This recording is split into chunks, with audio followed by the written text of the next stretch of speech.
commencez à sentir le problème arriver. Ok, donc hello, welcome back. J'espère que vous allez bien. Moi, c'est Léna. Merci d'être de retour sur ma chaîne. Et si vous êtes nouveau, bienvenue à vous. Comme vous pouvez le constater, on est dans un setup encore une fois assez différent de mes setups habituels. On est en direct de ma voiture tout simplement parce que cette semaine a été chargée. Et si je ne tournais pas dans ma vidéo, vous n'auriez pas eu votre vidéo du dimanche. Donc, excusez-moi ces conditions un peu rudimentaires, mais je pense que le message pourra passer quand même. Alors, dans cette nouvelle vidéo, je vais aborder un sujet qui est assez spécial. Et je décide de tirer le rideau sur les parties sombres du marché immobilier sénégalais qui existent sûrement dans d'autres pays africains également. Donc, ne bougez surtout pas si vous voulez tout savoir.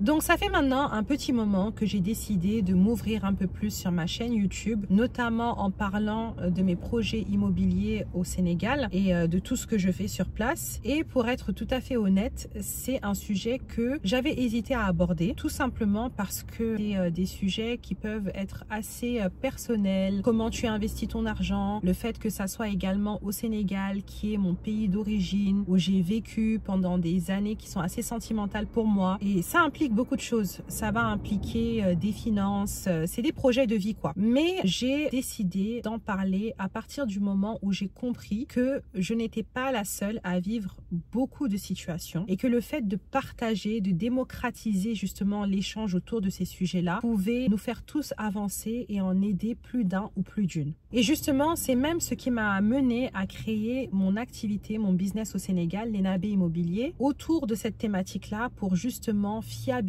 tout ce processus-là d'acquisition, de construction, de gestion et d'aménagement de biens dans lesquels on va investir. Et tout ça, tout ce business, toute cette aventure, tout simplement parce que j'ai une croyance, j'ai une conviction et vraiment j'estime que c'est un droit, mais vraiment un droit pour les membres de la diaspora et même les personnes qui sont sur place sur le continent, les membres de la communauté africaine et les Sénégalais, de pouvoir prétendre à posséder quelque chose dans leur pays ou leur continent d'origine. C'est tout simplement un droit. Et je trouve ça honteux que aujourd'hui, jusqu'aujourd'hui, que ce processus-là, cet accès à ce marché soit toujours la croix et la bannière pour les personnes quelquefois sur place et même les membres de la diaspora. C'est pas normal que ça soit toujours le cas aujourd'hui. Et moi, j'ai des gens avec qui je parle, des gens dans mon entourage qui ne veulent même pas entendre parler d'investir en Afrique à cause du manque de fiabilité justement du processus. Et il faut juste que ça cesse. Il faut vraiment que les choses changent. Et il y a du progrès, les choses changent, mais il y a encore du travail. Et justement, dans ma première vidéo, quitter la France pour aller faire de l'immobilier en Afrique, je vous ai raconté mes propres galères, voilà, par rapport au chantier familial qui était mal géré, puis le fait que j'ai été obligée d'aller moi-même sur place en Afrique pour justement rattraper le chantier, faire ma propre expérience. Bien que mon expérience dans le projet de construction avait été éprouvante, j'ai quand même appris pas mal de leçons. Effectivement, il y a eu de l'argent qui a été perdu par rapport à la mauvaise gestion initiale, mais c'est rien du tout par rapport aux histoires que je m'apprête à vous raconter. Et ces histoires-là portent sur des problèmes de foncier, des problèmes de possession de terre au Sénégal. Et je pense que le foncier aujourd'hui reste la plus grande source de problèmes, de tragédies et d'injustice en Afrique, et c'est des problèmes qu'il faudra régler tôt ou tard. On a tous entendu au moins déjà une fois des histoires de familles qui se sont déchirées à cause de contentieux autour du foncier, que ça soit autour de l'héritage ou que ça soit des histoires de ventes multiples ou d'escroqueries en tout genre. Et moi, ce que j'ai constaté par rapport à ces situations-là, c'est qu'il y a vraiment un sujet générationnel. La génération de nos parents avait vraiment tendance à se laisser faire, à jeter l'éponge dans des situations qui étaient juste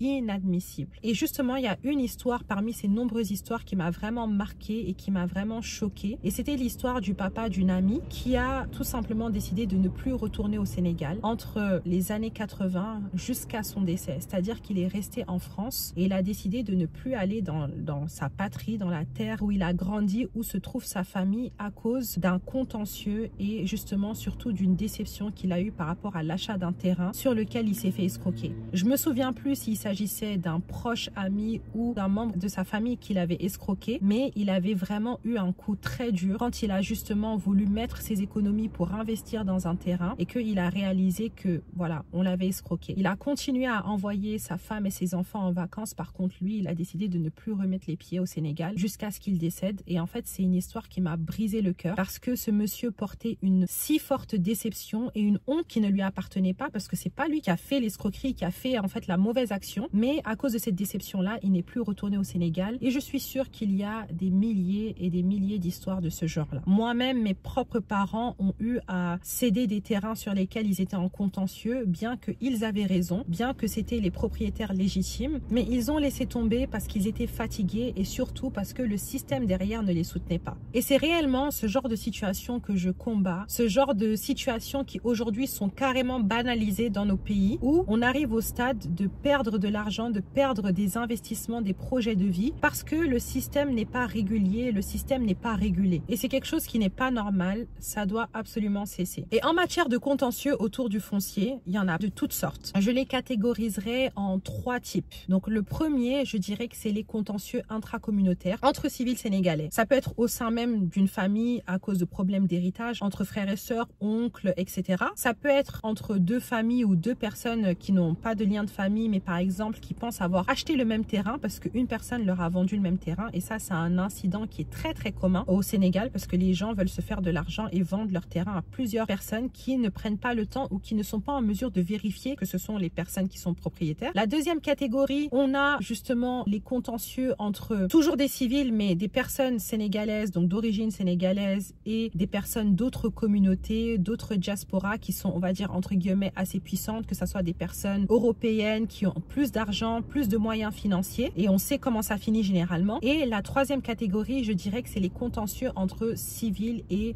entreprises ou institutions. Parce que quelquefois également, il y a des cas où les civils font face à des entreprises ou à des institutions sur des contentieux où, voilà, il y a des problèmes sur des terrains. Et donc, je vais vous raconter 2 situations de contentieux auxquelles j'ai assisté d'assez près. Donc, il s'agit souvent de proches qui ont été impactés par ça. Donc déjà, tenez-vous bien, la première histoire, c'est un contentieux qui dure depuis plus de 30 ans. Plus de 30 ans. Donc, des années 80, fin des années 80, jusqu'à aujourd'hui en 2024. Et donc, ce contentieux est plus vieux que moi et probablement plus vieux que la majorité des personnes qui vont regarder cette vidéo. Ce contentieux porte sur un terrain qui est situé dans une ville très prisée de la petite côte sénégalaise, un terrain proche de la mer, très bien situé, qui aujourd'hui a pris énormément de valeur. Et en fait, le propriétaire initial de ce terrain avait obtenu ce terrain via un acte ministériel. Donc, il a eu une attribution ministérielle, donc un acte administratif qui, justement, attestait de sa propriété du terrain. Donc, un acte ministériel, c'est un document administratif, il n'y a pas plus authentique qu'un acte ministériel. Et en fait, quand il s'est vu attribuer ce terrain-là par rapport à sa fonction et le fait qu'il ait acheté donc ce terrain-là via sa fonction, donc il a voulu jouir de ce terrain. Mais le truc, c'est qu'il n'a jamais pu de son vivant jouir de ce terrain, tout simplement parce qu'on avait une autre personne. Et dans ce cas-là, on est dans la deuxième catégorie parce qu'il s'agit d'une personne qui n'est pas d'origine sénégalaise. Le propriétaire de base était d'origine sénégalaise, mais la personne en face est une personne qui est d'origine d'une diaspora qui est très présente et très connue en Afrique pour justement être des commerçants, posséder beaucoup de commerce, donc ayant une très forte influence. Justement, je le précise, je ne rentre pas dans le détail en stigmatisant une communauté parce qu'il y a des gens malhonnêtes et des gens honnêtes partout, mais je pense que ça a de l'intérêt parce que je pense que ça a eu un impact sur comment l'affaire a été gérée par les institutions et tout l'écosystème autour. Et en fait, cette personne qui a usurpé entre guillemets le terrain a estimé être propriétaire du terrain parce qu'aujourd'hui les 2 personnes sont décédées, tout simplement parce qu'il dit avoir acheté le terrain auprès, tenez-vous bien, du fils du chef du village de cette zone-là, qui lui a fait un acte de cession. Il l'a acheté auprès du fils du chef du village et il lui a fait juste un document écrit en lui disant que la parcelle lui était attribuée. Après, effectivement, il y a des zones en Afrique où on n'a pas nécessairement de mairie ou d'institution où le chef du village fait office de maire et gère ce type d'affaires-là. Mais dans ce cas-là, il y avait un acte ministériel d'attribution.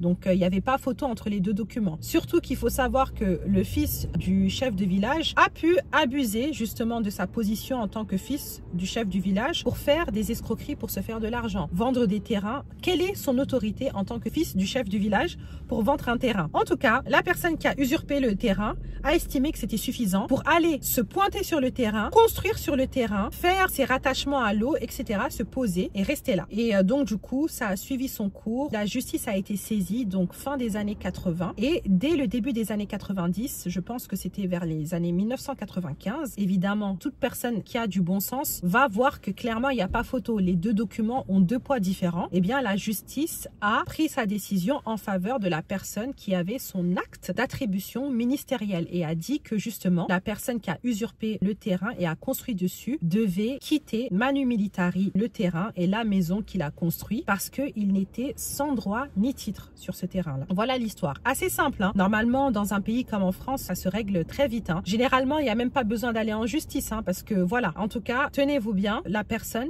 est officiellement toujours, en tout cas sa famille est toujours sur le terrain et n'a toujours pas quitté le terrain 30 ans plus tard. Mais c'est inadmissible. Et donc du coup, aujourd'hui, les deux personnes qui étaient impliquées, donc les deux personnes qui se faisaient face sont décédées. Donc maintenant, il reste les héritiers et les épouses, donc les veuves, qui sont en train de suivre ces affaires-là. Mais vous vous imaginez comment il peut avoir d'autres affaires comme ça où les personnes sur place n'ont pas la force de suivre pendant 30 ans des affaires comme ça.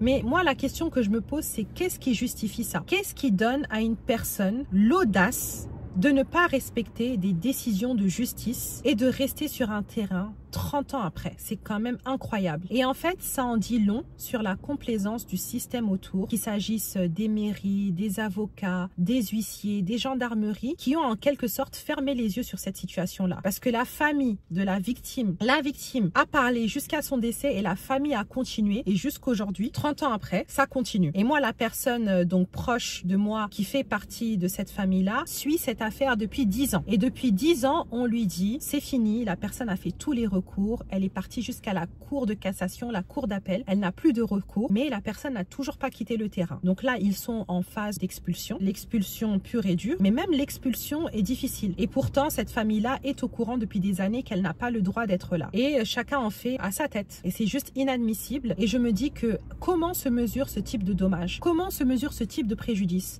où une personne est décédée en se battant pour récupérer son bien? C'est vraiment, c'est juste inadmissible.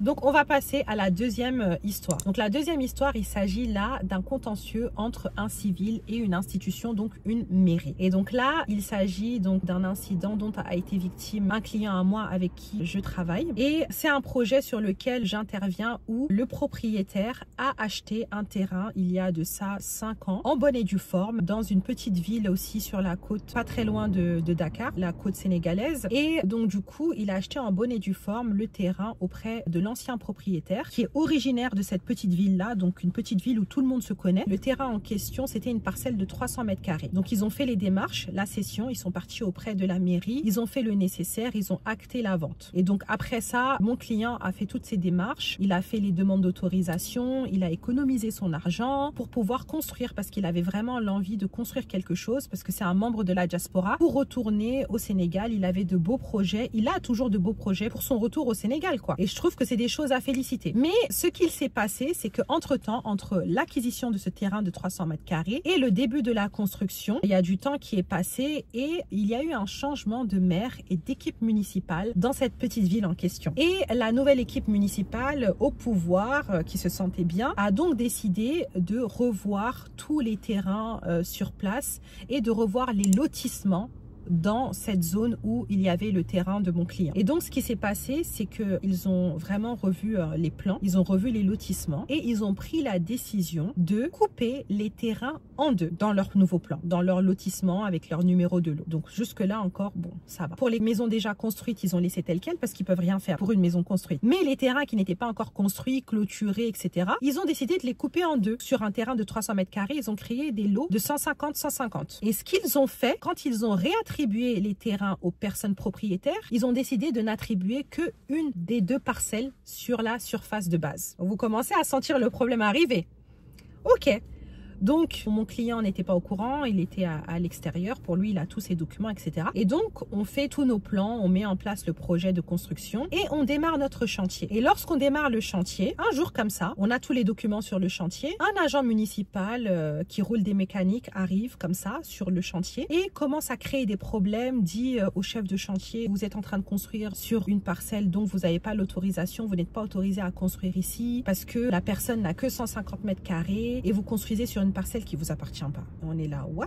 Et donc du coup, au fur et à mesure, on découvre ce qui a été fait.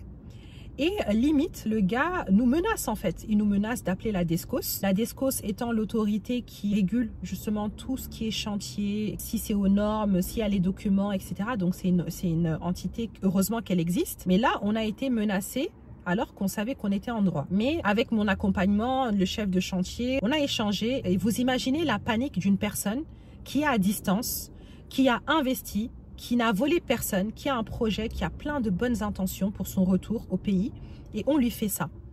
C'est vraiment, voilà, c'est pas joli, c'est écœurant. Ils ont essayé tous les stratagèmes pour justement nous soutirer de l'argent. Ils ont essayé de faire croire que la deuxième parcelle, il y avait quelqu'un qui était propriétaire et que le propriétaire était prêt à en découdre, alors que c'était complètement faux parce que le client, mon client, était propriétaire de ce terrain depuis plus de 5 ans. Il l'a clôturé, personne n'a jamais rien dit.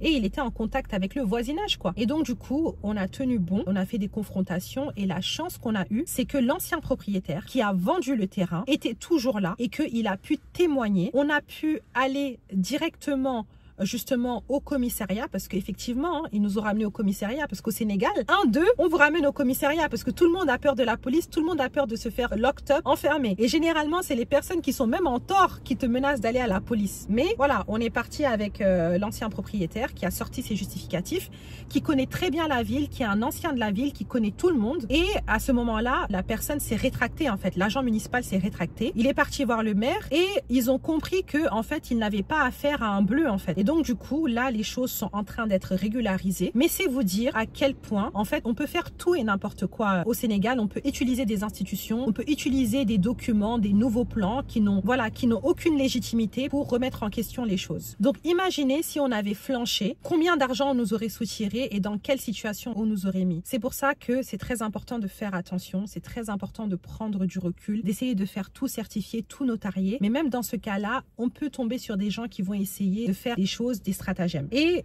franchement, je trouve ça pas normal en tant que citoyen, en tant que civil, de ne même pas pouvoir avoir confiance à des postes, à des institutions comme des mairies, des avocats, des huissiers, des gendarmes. Après, je ne généralise pas parce qu'il y a des gens hyper intègres, hyper droits et heureusement parce qu'on tombe sur eux, on leur explique la situation et ils font preuve de bon sens. Mais heureusement, mais c'est pas normal qu'il y ait toujours même une minorité de personnes qui ont des postes qui doivent justement symboliser l'intégrité et qui ne font pas preuve d'intégrité. Il faut se dire la vérité. On met les pieds dans le plat là.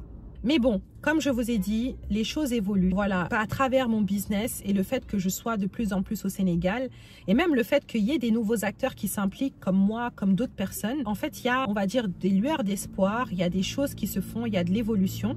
Et justement, ça me permet de passer à ma deuxième partie.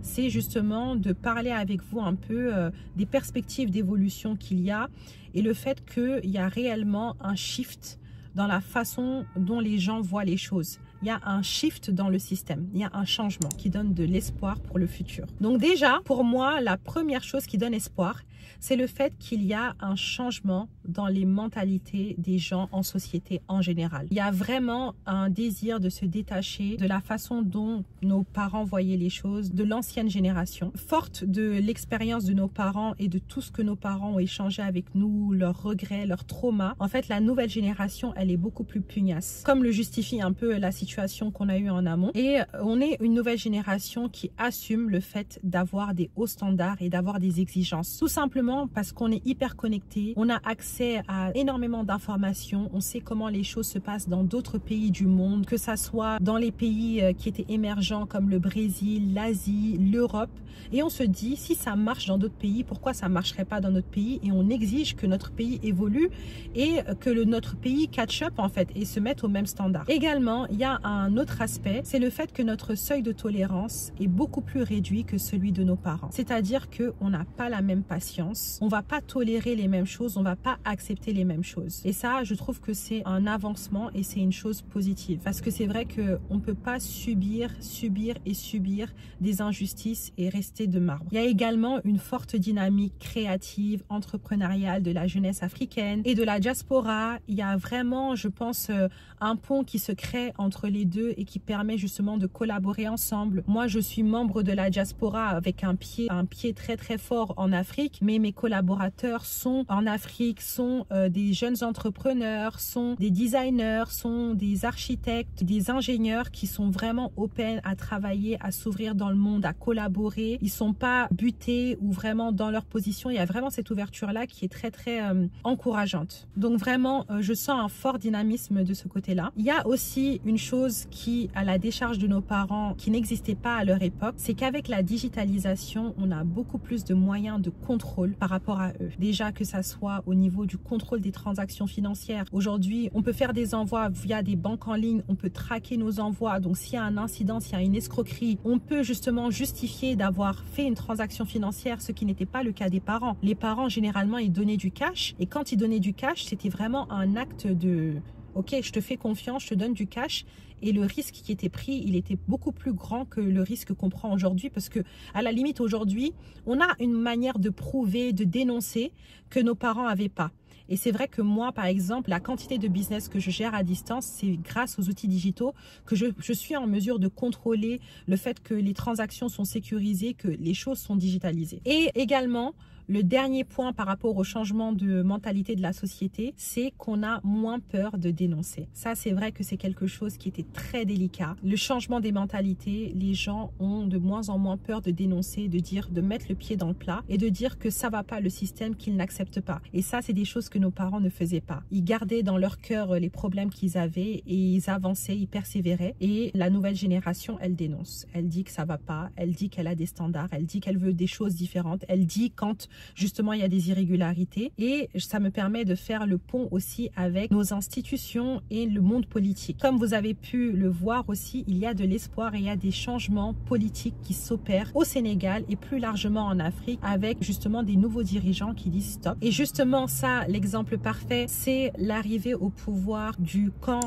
Diomaye Sonko au Sénégal qui justement se sont fait connaître par le fait qu'ils n'avaient pas peur de dénoncer ce qui n'allait pas dans le système, notamment avec comme fer de lance les problèmes de corruption, les problèmes de malgestion de nos ressources et de nos biens communs et également la souveraineté du pays, du Sénégal. Et justement, leur discours et ce qu'ils apportaient sur la table a été bien accueilli, particulièrement par la jeunesse et la diaspora qui a vraiment compris, qui a capté leur message et qui les ont soutenus, qui les ont portés jusqu'à ce qu'aujourd'hui, de manière assez inédite, ils aient accédé au pouvoir au Sénégal. Autant dire que c'était des outsiders hein, et le fait que ces outsiders-là aient pu accéder à la victoire, c'est quelque chose qui donne énormément d'espoir à l'Afrique, aux Africains, de pouvoir justement avoir une rupture, comme ils le disent, ils disent qu'ils ont un gouvernement de rupture par rapport au système où on se complaisait, où on acceptait l'approximation, où on acceptait que nos systèmes, ok, les failles du système, on acceptait que le système ne fonctionnait pas, mais c'était comme ça. Et justement, ce vote de la part de la majorité des Sénégalais exprime ce désir de changer de cap, de rentrer dans une nouvelle ère. Et il y a un nouveau vent qui souffle au Sénégal et également dans le reste de l'Afrique. Et c'est quelque chose qui est très réjouissant et encourageant, en tout cas à titre personnel, parce que le système avant, c'était un système, comme je disais, très approximatif, où le au bonheur, la chance régnait. En fait, beaucoup de gens étaient appelés, mais très peu étaient élus. Et justement, on est arrivé à un moment où tout le monde veut avoir accès à des opportunités, particulièrement la jeunesse. Et justement, je pense que le sujet du foncier, de la malgestion du foncier, de la restructuration et de la régularisation du foncier est un sujet crucial pour le nouveau gouvernement. Et je n'en n'en attend pas moins parce que je pense qu'ils ont conscience de l'importance de cette problématique-là. Et j'ai envie de dire à suivre, mais beaucoup de choses pour se réjouir. Et justement, je pense que c'est le moment pour les Africains de la diaspora d'envisager de s'investir dans leur pays d'origine. C'est peut-être le bon moment parce que notre génération va sûrement être témoin d'un changement structurel, d'un changement historique positif. En tout cas, je l'espère. En tout cas, c'est encourageant et c'est une raison de plus de s'investir et d'y aller. Donc voilà, c'était mon partage d'expérience sur le sujet. Et justement, c'est un sujet que j'avais hésité d'aborder parce qu'encore une fois, c'est touchy. Ce n'est jamais mon intention de mettre mon pays dans une mauvaise lumière, de mettre en avant des aspects négatifs de mon pays parce que j'aime mon pays d'origine et je pense que voilà, il y a énormément d'opportunités au Sénégal. Mais si on doit aborder en toute transparence le sujet de l'immobilier au Sénégal, c'est très important d'être transparente jusqu'au bout et de parler des problèmes de foncier parce que c'est problématique, parce que ça brise des vies, crée vraiment des problèmes de famille, des traumas générationnels et on espère que ça va cesser et surtout on va œuvrer pour que ça cesse. Donc voilà, je vais arrêter ma vidéo ici parce qu'elle sera sûrement très longue. En tout cas, n'hésitez pas à liker, à partager, à commenter, vraiment partager votre avis, interagir et je vous invite à me suivre sur Instagram et je vous dis à très bientôt pour une prochaine vidéo. Cheers!